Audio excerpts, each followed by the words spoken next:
Bapak Ibu Saudara yang dikasihi Tuhan, selamat malam. Bagaimana kabarnya? Semoga sehat dan kita kembali akan membaca dan merenungkan firman Tuhan dalam kebaktian tangga di malam hari ini.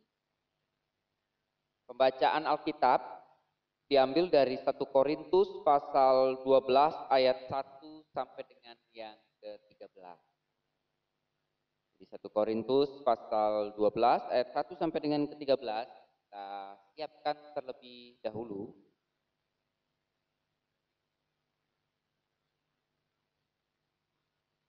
Baik, sebelum kita membaca dan merenungkan firman Tuhan dalam kebaktian rumah tangga di malam hari ini, mari kita bersatu diri di dalam doa.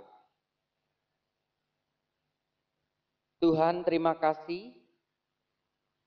Cinta kasih Tuhan bagi kami tidak pernah berakhir. Selalu ada bahkan di saat-saat sulit dalam kehidupan kami. Dan sejenak kami akan membaca dan merenungkan firman Tuhan. Kami yakini bahwa firman Tuhan merupakan kekuatan bagi kami, tuntunan bagi kami, agar kami pun semakin berakar pada Kristus dan juga menyatakan kabar baik bagi banyak orang. Bahkan kami dimampukan untuk bisa menjalani kehidupan. Untuk itu ya Bapa, tolong kami, kiranya kami diberikan kuasa untuk senantiasa bisa memahami firman Tuhan. Untuk senantiasa juga melakukan. Dan itu melalui penyertaan Roh Kudus yang senantiasa berkarya dalam kehidupan kami. Tuntun kami ya Bapa, di dalam nama Tuhan kami Yesus Kristus kami berdoa. Amin. Bapak Ibu Saudara yang dikasihi Tuhan, 1 Korintus pasal 12 ayat 1 sampai ke-13. Sekarang tentang karunia-karunia roh, aku mau saudara-saudara supaya kamu mengetahui kebenarannya. Kamu tahu bahwa pada waktu kamu masih belum mengenal Allah, kamu tanpa berpikir ditarik kepada berhala-berhala yang bisu. Karena itu aku mau meyakinkan kamu bahwa tidak ada seorang pun yang berkata-kata oleh Roh Allah dapat berkata terkutuklah Yesus. Dan tidak ada seorang pun yang dapat mengaku Yesus adalah Tuhan selain oleh Roh Kudus. Ada rupa-rupa karunia tetapi satu Roh. Dan ada rupa-rupa pelayanan tetapi satu Tuhan. Dan apa berbagai-bagai perbuatan ajaib, tetapi Allah adalah satu yang mengerjakan semuanya dalam semua orang. Tetapi kepada tiap-tiap orang dikaruniakan pernyataan roh untuk kepentingan bersama. Sebab kepada yang seorang roh memberikan karunia untuk berkata-kata dengan hikmat, dan kepada yang lain roh yang sama memberikan karunia berkata-kata dengan pengetahuan. Kepada yang seorang roh yang sama memberikan iman, dan kepada yang lain ia memberikan karunia untuk menyembuhkan. Kepada yang seorang roh memberikan kuasa untuk mengadakan mukjizat, dan kepada yang lain ia memberikan karunia untuk bernubuat. Dan kepada yang lain lagi ia memberikan karunia untuk membedakan bermacam-macam roh. Kepada yang seorang ia memberikan karunia untuk berkata-kata dengan bahasa roh. Dan kepada yang lain ia memberikan karunia untuk menafsirkan bahasa roh itu. Tapi semuanya ini dikerjakan oleh roh yang satu dan yang sama, yang memberikan karunia kepada tiap-tiap orang secara khusus seperti yang dikehendaki. Karena sama seperti tubuh itu satu dan anggota-anggotanya banyak, dan segala anggota itu sekalipun banyak merupakan satu tubuh, demikian pula Kristus. Sebab dalam satu roh kita semua, baik orang Yahudi maupun orang Yunani, baik budak maupun orang merdeka, telah dibaptis menjadi satu tubuh. Dan kita semua diberi minum dari satu roh. Demikian firman Tuhan. Bapak Ibu Saudara yang dikasihi Tuhan, kita sudah hampir berapa? 2 bulan lebih kita berkebaktian di rumah. Namun tentunya apa yang kita lakukan tidak mengurangi makna persekutuan. Kondisi pada saat ini tidak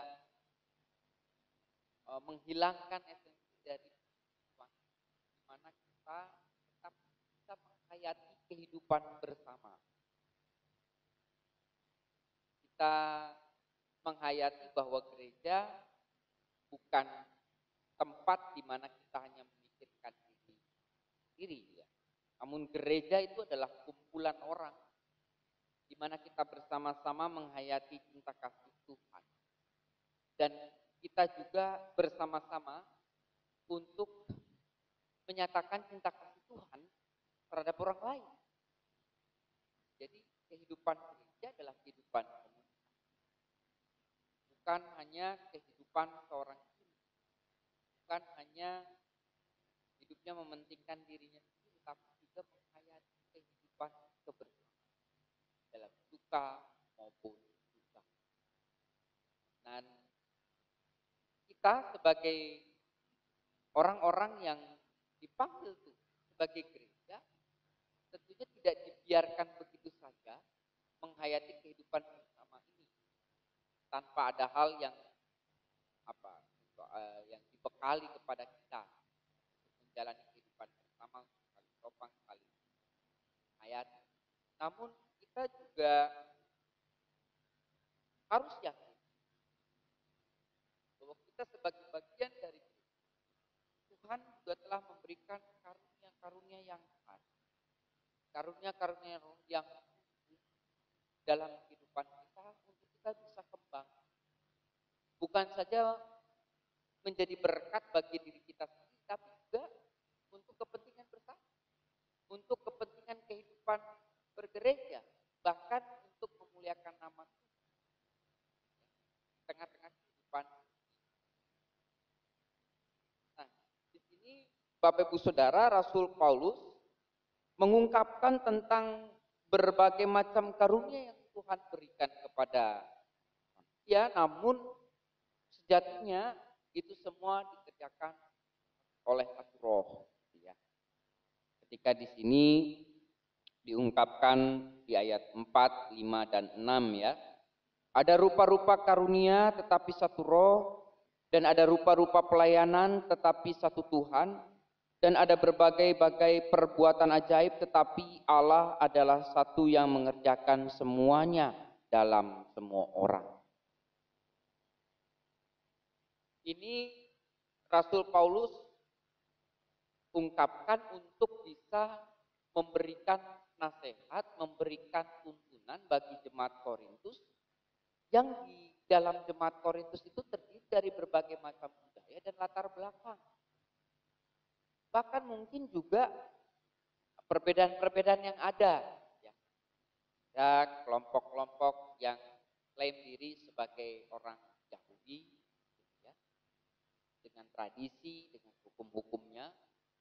Ada juga yang memaknai diri bahwa ada golongan bukan orang Yahudi, gitu. Dan golongan-golongan yang lain. Dan di sini agar perbedaan, agar hal-hal yang mungkin dilihat berbeda itu tidak menjadi sesuatu hal yang justru menjadikan perpecahan dalam kehidupan jemaat, Rasul Paulus memberikan sebuah tuntunan bahwa perbedaan-perbedaan itu jangan-jangan sebuah karunia yang Tuhan izinkan hadir dalam kehidupan seseorang bukan untuk dijadikan sebagai alat untuk merendahkan orang lain, namun justru dipergunakan untuk bersama-sama, kepentingan bersama-sama. Ketika di sini juga diungkapkan di ayat ke-7, tetapi kepada tiap-tiap orang dikaruniakan penyataan roh untuk kepentingan bersama, sebab kepada seorang roh memberikan karunia untuk berkata-kata dengan hikmat. Dan kepada yang lain roh yang sama memberikan karunia berkata-kata dengan pengetahuan.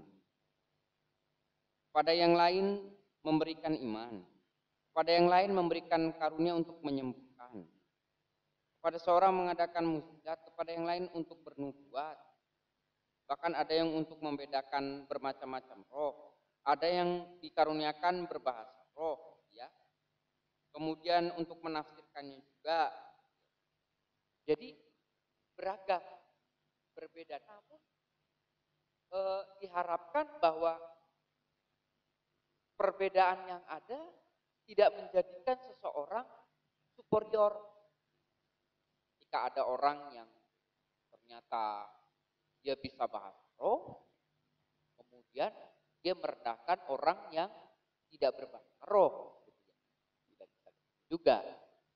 Justru di sini diungkapkan oleh Rasul Paulus, sama karunia yang diberikan kepada orang yang bahasa roh dengan karunia yang lain. Itu menjadi sebuah karunia yang diberikan oleh Tuhan, dan tidak bisa seseorang menganggap rendah satu dengan yang lain karena dirinya ataupun orang lain tidak memiliki apa yang ada pada dalam dirinya. Jadi sekali lagi bahwa Rasul Paulus mengungkapkan tidak bisa orang menghakimi orang lain, merendahkan orang lain karena ada sesuatu yang ada dalam dirinya namun tidak ada di dalam diri orang lain. Bisa jadi orang lain punya yang lain, yang kita ataupun ya kita tidak memiliki. Namun semuanya itu dibingkai bahwa justru apa yang ada itu harus dipergunakan, harus diwujud nyatakan untuk kepentingan bersama dalam dan tentunya memuliakan nama Tuhan. Jika di sini juga diungkapkan, tetapi semuanya ini dikerjakan oleh Roh yang satu, yang sama, yang memberikan karunia kepada tiap-tiap orang secara khusus seperti yang dikehendakinya. Ayat 12 ya. Lanjutkan ayat 12. Karena sama seperti tubuh itu satu dan anggota-anggotanya banyak, dan segala anggota itu sekalipun banyak merupakan satu tubuh, demikian pula Kristus. Jadi justru masing-masing harus bisa mewujudkan karunia-karunia, mewujudkan kekasan-kekasannya itu untuk bukan saja dipergunakan sebagai keuntungan ataupun berkat bagi dirinya sendiri, tapi juga untuk kepentingan bersama. Memaksimalkan kekhususan kasih karunia yang Tuhan berikan bagi kita untuk kehidupan bersama, agar mana di situ tentunya kita juga bisa menghayati damai sejahtera, menghayati berkat-berkat Tuhan. Dan ini tentunya juga membuat kehidupan persekutuan, membuat kehidupan bersama lebih kuat ketika masing-masing orang bisa memberikan yang terbaik. Bisa memberikan yang terbaik untuk bisa diwujud nyatakan jadi berkat bagi kehidupan. Bapak Ibu Saudara yang dikasih Tuhan, dalam kondisi kita pada saat ini, justru kehidupan persekutuan kita menjadi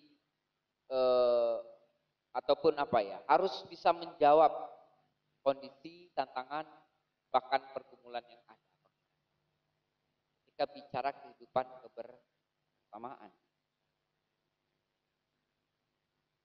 Seringkali memang Bapak Ibu Saudara, orang dalam kondisi menghadapi tantangan, dalam kondisi menghadapi permasalahan, dalam kondisi menghadapi kesulitan, seseorang biasanya akan menganggap dirinya tidak bisa melakukan apa-apa. Menganggap dirinya tidak ada yang bisa diberikan untuk membantu atau menopang kehidupan bersama. Atau pemikiran yang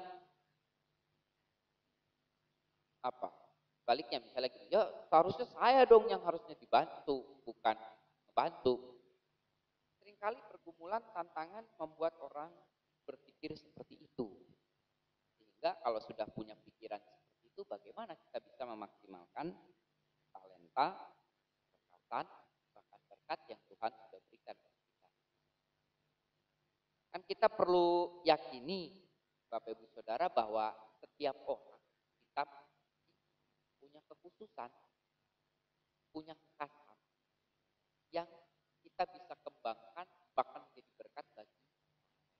namun seringkali itu kita pendam, terpendam atau kita sengaja pendam dengan pemahaman-pemahaman yang tadi tidak mampu, tidak bisa, kemudian tidak punya dan yang lain-lain.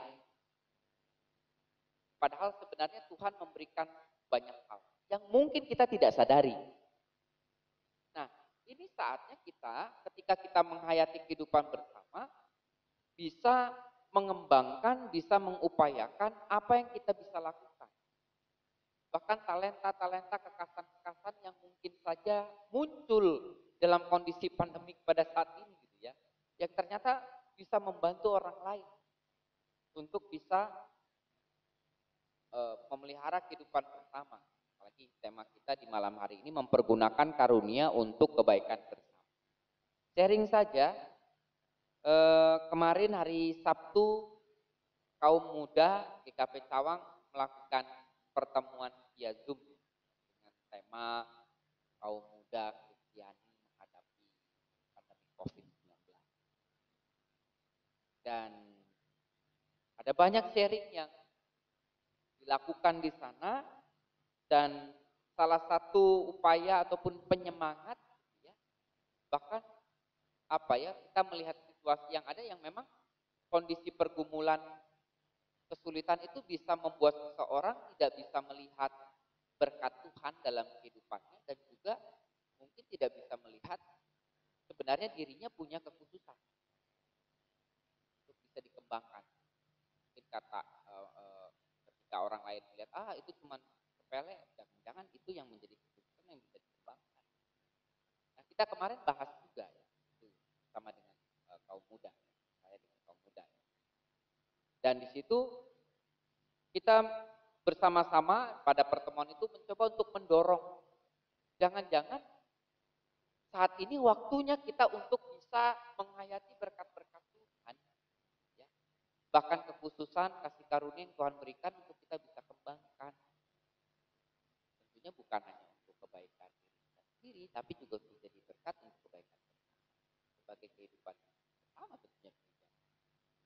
Misalnya kemarin ya Bapak Ibu juga tahu mungkin ada site jual beli itu ya, berjubel gitu kan, juga ada berangkat gitu ya, jasa gitu ya. Itu kan salah satu upaya untuk kita bisa saling menopang lain.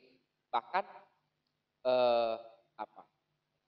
muncul kreativitas, muncul hal-hal baru di sana yang selama ini mungkin tidak pernah terpikirkan, justru bisa untuk membantu baik diri sendiri ataupun orang lain.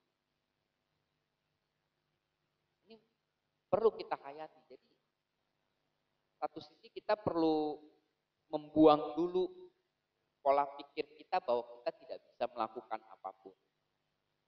Kita perlu singkirkan dulu pola pikir kita bahwa yang saya lakukan ini kecil dan yang lainnya. Itu harus dibuang. Namun yang terpenting adalah bagaimana kita mensyukuri gitu ya, apa yang ada di dalam diri kita, dan kita kembangkan itu menjadi suatu hal yang bermanfaat bagi kehidupan bersama. Sehingga kita bisa saling topang, bahkan mewujudkan di gereja. Jika gereja ke depan, GKP jadi gereja bagi sesama, saya kira itu bukan sekedar hanya diharapkan, bukan saja sekedar slogan, tapi ya harus diwujud nyatakan. Gereja yang sebagai komunitas ini mau menjadi gereja bagi sesama, berarti kan satu sisi dimulai dari perasaan yang bersyukur kalau Tuhan itu hadir memberikan kasih karunia, kekasan dalam kehidupan kita. Nah, kita diajak untuk merenungkan apa yang kita bisa lakukan. Bahkan dengan karunia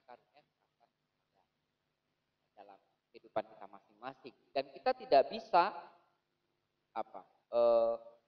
menghakimi orang lain ketika orang lain tidak memiliki apa yang kita miliki.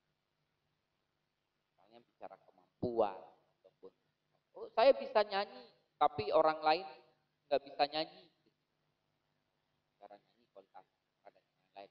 kita nggak bisa juga mengatakan, kok kamu gimana sih? Nah, jangan-jangan ada hal yang lain yang sebenarnya dia miliki sebagai kekhususan yang bisa menjadi berkat bukan saja untuk kehidupan sendiri, tapi juga untuk kehidupan bersama. Dan kita diingatkan lagi, pergunakanlah itu. Pergunakanlah karunia itu. Jangan sampai seperti perumpamaan talenta yang Tuhan Yesus berikan. Tuhan Yesus kan sempat mengumpamakan terkait dengan hamba dan tuan. Hamba itu diberikan talenta, namun ternyata ada yang dipendam, ada juga yang dikembangkan.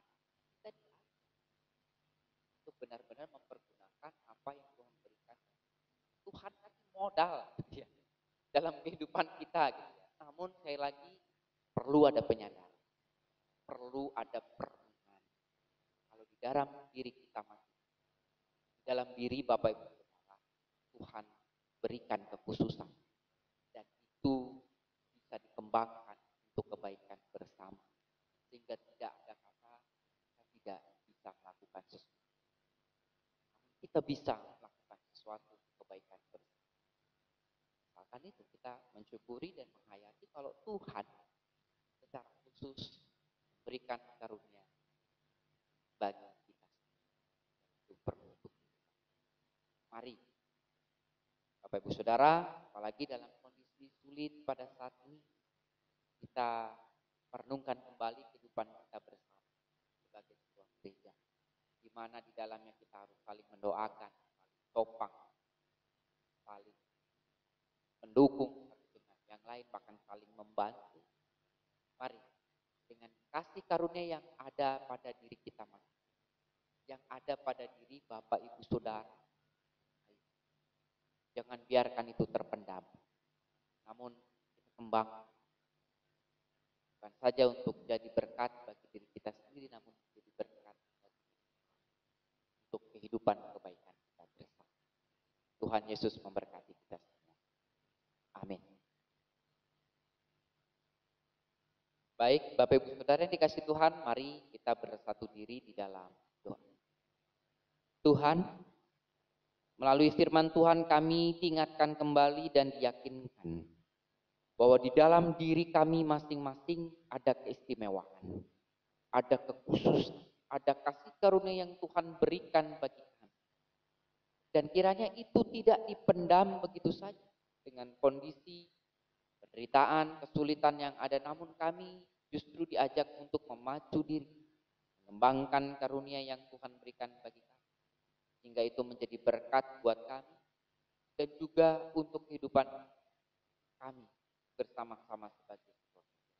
Bahkan di tengah kehidupan kami di dunia ini, berelasi dengan banyak orang, kiranya kami tidak surut patah semangat bahwa Tuhan telah memberikan bagi kami. Saatnya untuk kami untuk mengembangkan, bahkan mewujudkan, sehingga kami menjadi saluran berkat. Terima kasih ya Bapak, kiranya firman Tuhan ini tidak saja kami dengar, namun kami bisa wujudkan.